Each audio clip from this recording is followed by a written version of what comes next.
Well, good afternoon, good morning, Shabbat Shalom. It's wonderful to have you. This is Valley Beth Shalom Torah Study. I'm Rabbi Ed Feinstein, joined today by my dear friends, Rabbi Sherre Hirsch of the American University and Rabbi Marc Gellman, today of South Florida and sometimes of the Aspen Jewish congregation. Good morning, friends. Shabbat Shalom. Shabbat Shalom, Eddie. So, two major announcements for those who are with us this morning, and I'm so glad you're here. As you might have seen, you know that we tape this, we record this wonderful Torah study a little before Shabbos so that all of us can have Shabbat with our families and our communities. And typically, Valley Beth Shalom has been posting this on Facebook and YouTube Shabbos morning at 9 o'clock, so you can get up, have your orange juice, and enjoy your morning Shabbos coffee with Rabbi Gellman, Rabbi Hirsch, and me. But in order to make this even more accessible to everyone who loves us, we're going to start posting it earlier on Friday afternoons. It'll come on Facebook, YouTube on Friday afternoons at 4 o'clock Pacific time. I guess it'll be 4 o'clock everywhere time, but it'll be 4 o'clock here, of course. And that means you can watch us anytime after that. You can watch us at 4 o'clock. You can watch us at 5 o'clock when you're cooking dinner for Shabbos, getting ready with your family. You'll have wonderful things to share at your Shabbos table. Or if you prefer to get up on Shabbos morning, as we've been doing before, drink your orange juice, have your coffee with Rabbi Gellman, Rabbi Hirsch, and me. It'll be there, and it'll be there forever. It'll be up on Eddie, there's another thing I didn't even think about. When you get it at 4 and it's before Shabbat, if you watch it while you're making your challah or preparing your chicken or whatever you're preparing, and you love it, you can share it with friends because it's not Shabbos yet. So you can share it all over the world. Yes. And you can fill your chicken with words of Torah. And just imagine that. So the Torah study goes on. Thank God. I'm delighted that my friends are here to study with me. It's a real honor to learn with them. And will be available to you, the same Torah, just a few hours earlier so that it's available to you before Shabbos. And anytime. You can watch it on Sunday, on Monday, anytime during the week that you'd like to dip into the weekly Torah portion. Here we are. The other announcement I'd like to make, two more announcements. My dear friend Rabbi Leibowitz is going to start doing a Torah study in person at Valley Beth Shalom twice a month at 9 o'clock in the morning. And if anyone's in the neighborhood and would like to come by and learn, he's a wonderful scholar of Bible and has much to teach us. So please join us for that. And this week, our Valley Beth Shalom College of Jewish Studies reopens. 18 years ago, I decided I would start teaching hardcore Judaism. And I figured I would get a handful of folks, so I called it something that nobody would want to come to. I called it the Valley Beth Shalom College of Jewish Studies. And I offered a class that year on theology, thinking, who wants to study theology? And all these people showed up. And for 18 years, we've been offering hardcore, real serious Jewish learning. I like to say it's university level learning without the quizzes, no sororities, no cheerleaders, no football team, just college learning, college level learning.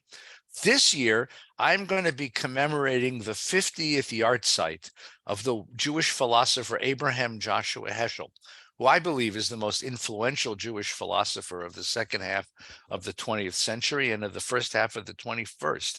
Because even though he's been gone 50 years, he is the most quoted, most cited Jewish thinker in the world. Interesting soul and a remarkable vision of what Jewish life is.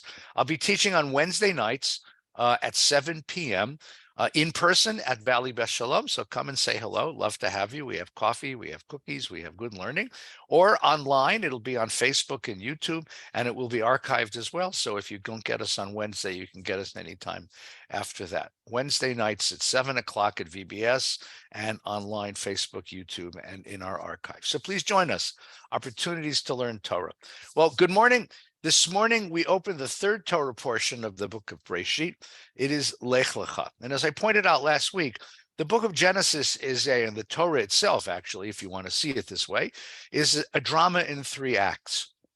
We're introduced in the first chapter, the first act, to God, who creates a world with a dream. And the dream that God has for a world is this will be a world of oneness. The image in the beginning of Breshit is the garden. Now think about why a garden.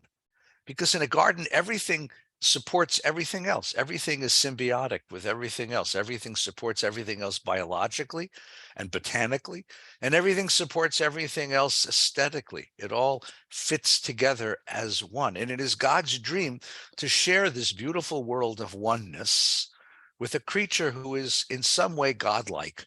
And so God creates the one creature in the world who carries the divine capacity to make choices, to have freedom, and puts that human being into this beautiful garden of a world and sort of quells at the beginning of Genesis. And then that human being takes that power of self-creation and it sort of goes wild, individuates, decides, I will be who I will be. I don't want your paradise. I don't want your rules. I don't want your world, and fills the world with evil and with violence. And at the end of the first act, the end of the first Torah portion, God gives up. Creation has gone awry, and God decides to destroy it all. And just before he destroys it all, he finds one human being who has moral potential. I could not create a human being to be my partner in a world of oneness. Perhaps I can choose one. And God chooses Noah, wipes the world clean and starts over again. But once again, the world is filled with evil. Human beings choose the ego, their own needs, desires, appetites, and impulses, instead of seeing us as one human family and one human community. And at war with each other, God looks into a world and despairs once again. But having promised not to destroy it, God decides in Act 3, if I couldn't create a human being to be my partner, and I couldn't choose one, perhaps I can teach one. And God chooses a human being, and his name is Avram, soon to be Abraham, and gives him this mandate: Lech-Lecha me'artzecha, leave your culture, leave your home, leave what you're used to, leave the world as you understand it, and come into the world and be recreated as my partner. And I'll make of you a great nation. I'll protect you. I'll make you mighty and populous. And he gives him this mandate: Heye bracha, be a blessing. Be a blessing. And at the end of the blessing, God says, V'nivrechu b'cha kol mishpachot ha'adama, and you'll be a blessing to all the peoples of the world. And this becomes the mandate of Abraham and soon Abraham's people, to bring blessing into the world. And the Torah follows the story of this man, Abraham. And what we'll see in the Torah stories are two lines of narrative. One line which follows faith, Abraham and his relationship with God, and the developing faith, the developing relationship of covenant, of an arrangement, of an agreement between God and a human being. And the other, which follows Abraham's family. And the Torah makes this really interesting choice to make family the vessel of spirituality, family the vessel of divine blessing. And as everyone who's ever lived in a family knows, family is a very, very peculiar vessel, a very peculiar vessel for blessing into the world, because families are complex, families are emotional, families are fraught with conflict, families are difficult. And that's the picture that we're going to see of Abraham over these next two Torah portions. In fact, that's what we're going to see through the whole book of Genesis, of the relationship between faith and family. And this man, Abraham, he's very much a human being. I mean, maybe we would like to recreate him as a mighty character, what Kierkegaard called a knight of faith. But the truth of the matter is, he seems to vacillate between trust and fear. God says, Lech-Lecha me'artzecha, and he leaves home, takes his family, takes his wife, takes his family, moves to his household, moves to Canaan, which at the time was a wasteland, just as God instructs him. And pretty much as soon as he gets there, there's a famine. And ignoring the promise that I will protect you and I'll make you a mighty people, he runs down to Egypt where there's food. And as he approaches the borders of Egypt, he says to his wife, tell him you're my sister. And the wife is taken into the household of Pharaoh, and all kinds of adventures proceed. And we see a man who vacillates between deep trust, deep spiritual affinity with God's mission, and deep fear, and a deep fear of standing up for what he knows is right. So tell me about this man, Abraham. Tell me what motivates him. Tell me how he understands himself. Tell me what the Torah is trying to tell us about faith and about life from this man who seems on the one hand to be such a hero, and on the other hand, in so many ways, a disappointment, an unready and unfinished character. Marc, tell me about this man, Abraham. Oh, I think you nailed it. I think he's a man of moral weakness, moral ambivalence. He's weak. And he wants to please everyone. He wants to please God. He wants to please his wife, Sarai, whose name has changed. He wants to please people, but he doesn't have a sense that he has a mission from God and that he is trustworthy. It's very upsetting, really, to see this combination of two contradictory virtues, virtues and flaws. I think that there are lessons here that go beyond Abraham, and I think that's the lesson for the rest of the Torah. By introducing as the first Jew a man of severe moral ineptitude, God is saying, look, this isn't a story about Ulysses. This isn't a story about a national hero. The Torah is a story about me and your relationship to me and how you can have flourishing till time everlasting if you will just follow my law and choose the good, choose life.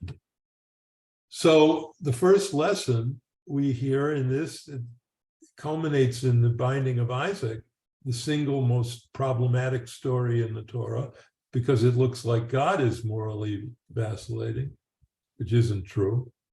And that's Hagar. Sarah's barren. So she says, look, take your concubine, Hagar, as a wife, and she'll bear you an heir, and that way you'll have a firstborn son, because all your wealth could only go to a firstborn son. It's the law of primogeniture, and there was no variation to it. So Hagar gets pregnant, and immediately Sarah starts bullying her. And it's not clear what the sentence means. She was lowered in her eyes. Could have been one or the other. But it's very bad, very bad. And so bad that Hagar runs away into the desert to a place, Be'er Lahai, and which is going to appear in the Akedah. And God appears to her and says, look, go back. Don't worry. I made a promise to make your son the founder of a great nation. And as you know, it's the Quran and Muslims consider Ishmael to be their ancestor, the founder of the Arab world, the Ummah. And so she comes back. And then there's things that we'll talk about next week. But Abraham was willing, just listen to this, he's willing to send a woman, a pregnant woman, into the desert. He didn't send her, she ran away, but he's willing to let her go. And that's death. That's death, that she's going to die out there. And he didn't care. And yet, in the case of Sodom and Gomorrah, he'll show his moral strength, arguing for the few righteous people who might be there. So I think Abram is like all of us. He's a mixture of moments of moral greatness and moments of moral weakness. And I think it's God's message to say, look, I am willing to build a world on people who are not perfect. And from the time of Abraham on, every single character in the Torah is imperfect. Sherre, when I was in Hebrew school, I remember very distinctly the image of Avram Avinu, Abraham our father, was this man of faith, a hero, a completely perfectly realized human being who does everything out of a sense of moral rectitude and faithfulness to God. But then I opened the Torah And as Marc points out, I find a very flawed man. And in some ways, it's very familiar because I know myself what it's like to face moral situations and honestly not know what to do. Why would the Torah present us this character? What is it trying to tell us? Well, first, I want to echo what you just said, Eddie, which is when I went to Hebrew school and I went 3 times a week for 2 hours a day, it was a totally different model. What I learned was God is perfect. God is definitely in a chair, white beard, looks like my grandpa. Moses is perfect. Abraham is perfect. I didn't even know from women in the Bible, right? It was a very set sort of formula that you abide by this because these people are all perfect. And I remembered being like, if they're so perfect, I'm doomed, right? Because I had questions about this and that. And I was a very, thoughtful kid about and questioning kid. So it was eye-opening to me the first time I really read Lech-Lecha, the very first time at a very close reading. And I have to give a shout out to the biblical scholar Zioni Zevet, who was my first Bible teacher at rabbinical school at AJU. And the first thing he said is Lech-Lecha. And then he said, go. And then what does Lecha mean? And I said, to you, for you. And then I kept, and he was like, for you, to you. What does that mean? And suddenly this world opened up to me. It's like, and then that close reading was like, wait a minute. Abraham is so flawed. God picked a flawed human being so that I could relate, so that I could really see myself in the story, that I wouldn't say, I'm not like that. In fact, I am exactly like that. And I really relate with Sherre so much because she wants Hagar to have her baby because she wants to fulfill the mitzvah of making her husband happy and having a child. And then, as Marc said so beautifully, the minute Hagar has a child, she hates her. It's like, wait. She has totally conflicting feelings about actions that she's taken. And I love that messaging in our own life because all the time we have not pure 100% moral feelings about a situation, right? We can feel both conflicted and we can feel entirely enthusiastic, and it can happen in the same breath. And so when I see myself in that story, it was like the Torah opened up to me. And I will just say, before I saw the Torah in a new light, which happened actually way before Zioni Zevet. It happened in high school when I started studying with Rabbi Wexberg. Is before I saw that, I was like, I'm going to be a doctor. Like, I didn't even see myself as part of the story. But certainly women, as a woman, forget being a rabbi. But the minute I started to see, oh my God, that's me. I can be a part of this. And I see myself. And I think that's what's the challenge from every educator today, is to give every single person the opportunity to see how flawed we are, how broken we are, but also how extraordinary we are. Oh, thank you. That was wonderful. There was a technique of teaching Bible that I learned when I was a student. It was put together by a wonderful psychologist named Peter Pitzela called bibliodrama. Remember that? I did that. You did that? Everyone did. It was wonderful. So what we would do is in a class, you would take you would take the characters. In this case, for example, I did this once, and it was an amazing experience. So you say to somebody, okay, you're Abraham and you're Sherre, and God has just told Abraham, Lech-Lecha me'artzecha, I want you to leave the home you know, the town you've lived in, the culture you've grown up with. I want you to leave it all behind and follow me to this wasteland called Canaan. So I said, okay, now you tell Sherre. Sherre didn't hear that commandment, remember? Abraham heard that commandment. Sherre came with him. So I want Abraham, you tell Sherre what we're about to do. And we would play this out. So I'll just give you a silly story.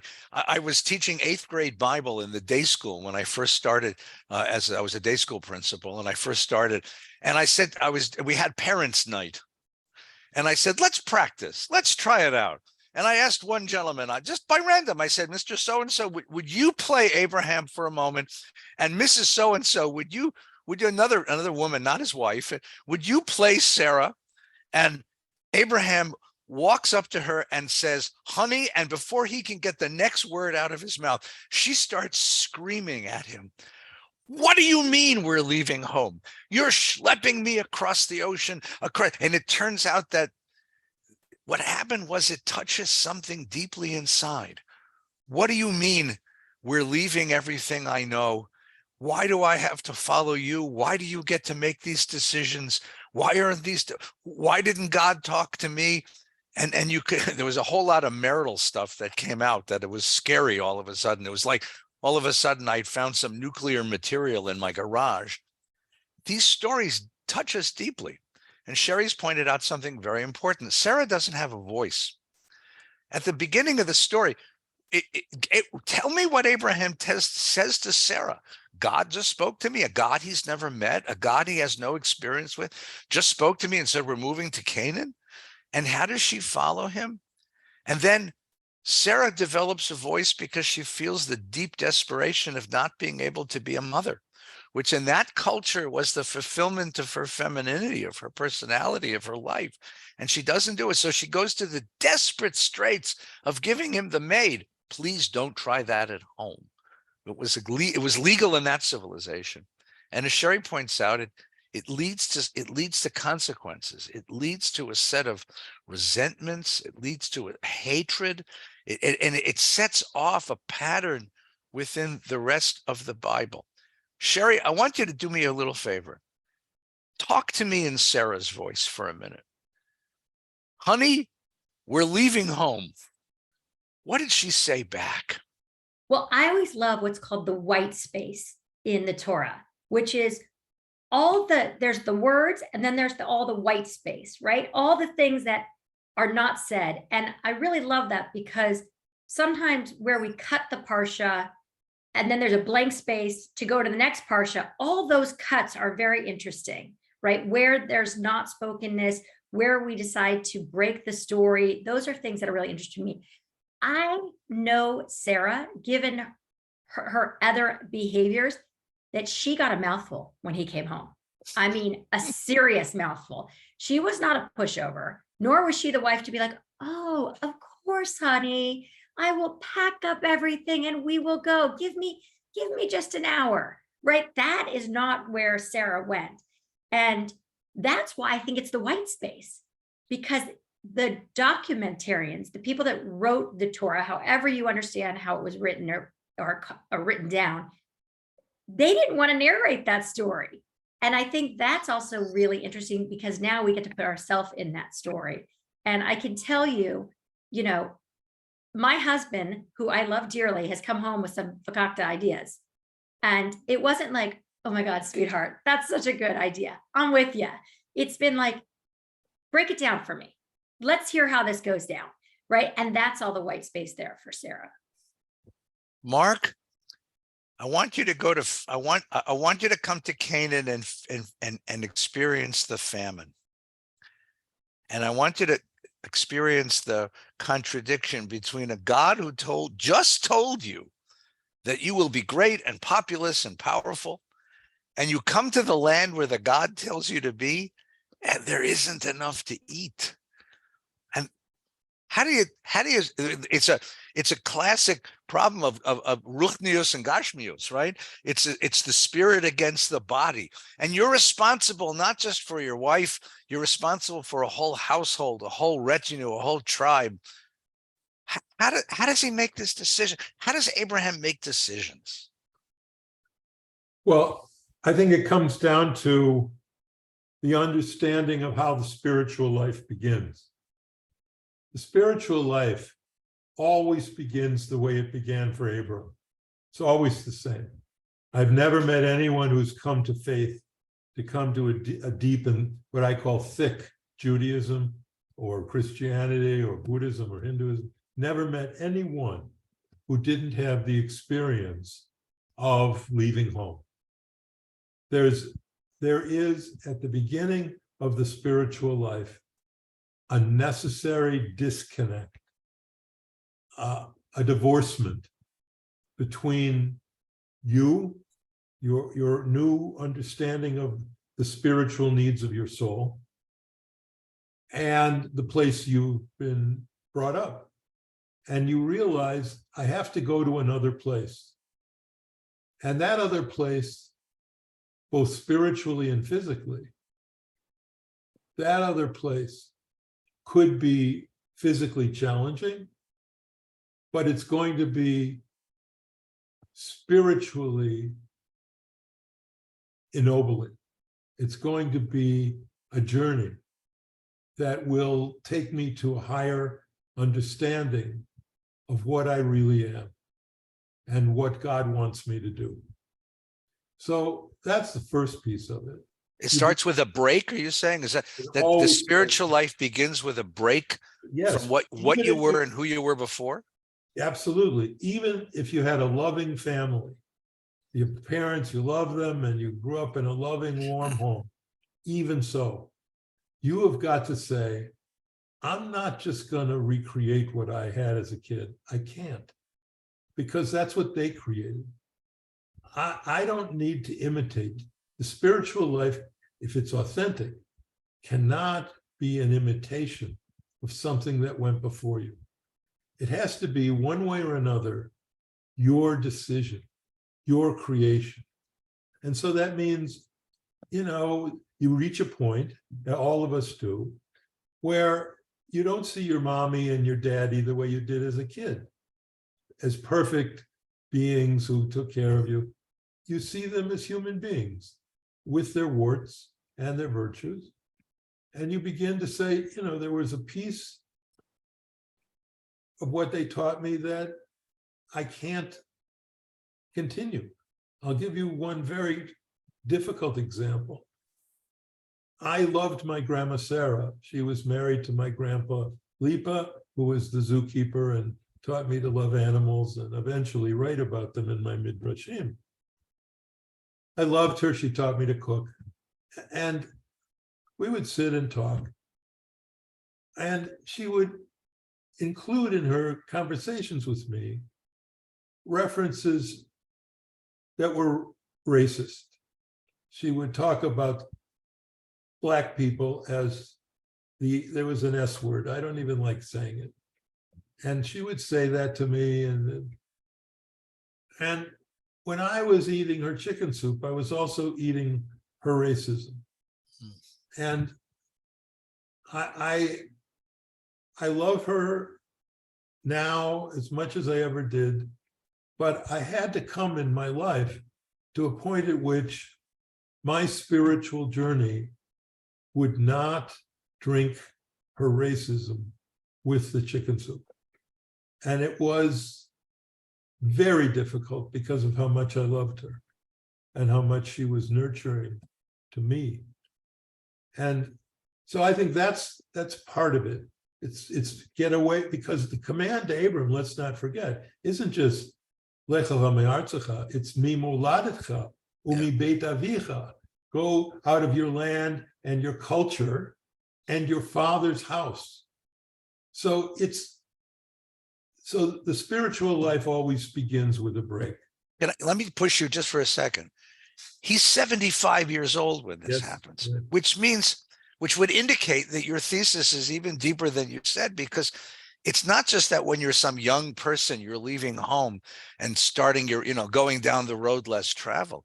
It means at various points in life, we have these spiritual awakenings, which demand that you leave behind the life you've been living and take the spiritual journey, even though it's fraught, even though it's dangerous, even though its end is uncertain, its destination is unclear. In a certain way, midlife crisis, which gets a lot of press in American culture, can be seen as that kind of a spiritual break. Absolutely. Right? The death of a parent can be a spiritual break and a spiritual beginning.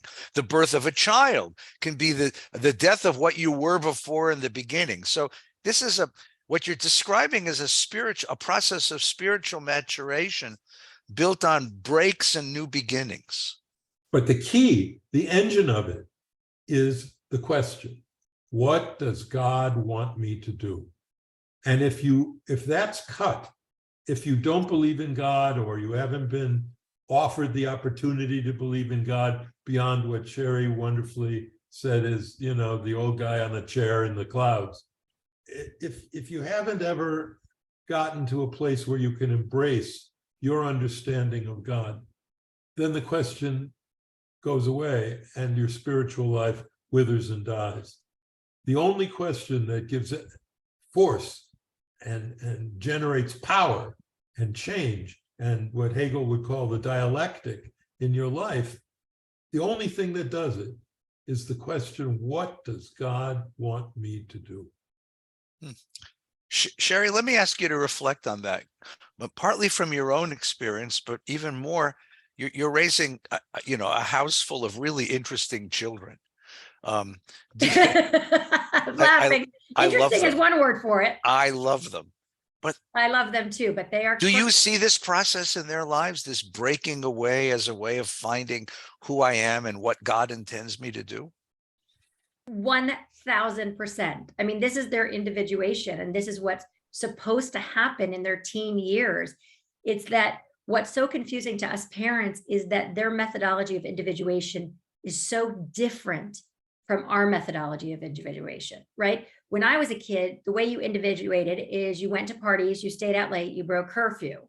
Well, that's like not even in, and it's like not even in their worldview. They're like, why would I stay out late? Like, I'm tired, I need to go to sleep.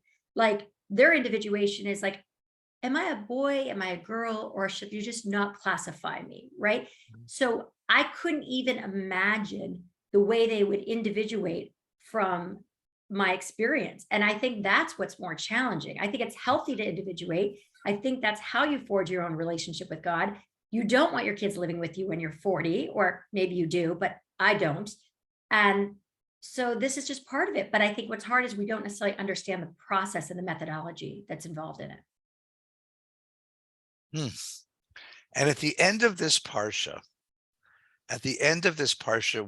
we're met with an Abraham and a Sarah who now have one child, Ishmael, who are now settled in Hebron, in Kiryat Arba, who he is now a substantial man. He has a substantial household, substantial wealth, and yet he's not done growing.